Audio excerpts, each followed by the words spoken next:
过年前，大多数的人都有领到年尾奖金，嘛变作是诈骗集团严重的肥羊。除了投资诈骗的案件一直在增加，过年期间伫咧网络社团买物件，因为多数都唔是开着大条钱，更加会骗去，民众是尤其爱注意。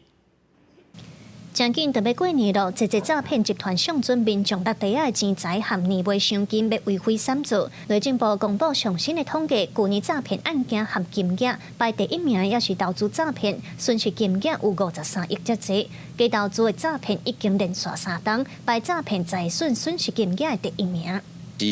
甲你讲，你过年收出这钱来啊吼，那你即摆会使趁这个机会先到阮的 app， 阮的这个数位的这 app 甲你的钱转做USDT 数位货币。所以在过年期间若有人去甲你招讲你来加入这个 app 这个 app 市面上拢看袂到的你网络讲看袂到的这拢非常的危险，绝对袂使加入去。刑事局表示，诈骗集团嘛利用话术，加好心提醒讲过年期间银行无开，要求民众提早去银行领现金，也是讲叫民众先去办理约定口座来汇大把钱。刑事局提醒民众，这个时阵都会较密切咧。银行你一天上这个是会当转10万块出去尔，伊即摆会叫你先去绑定这个数位转账或者是约定转账，所以你去银行去甲一个网络的朋友叫你去加入去这网络转账的部分这拢是最危险的啦另外，过年期间，一民众会透过网络面册社团买年货，也是买东买西，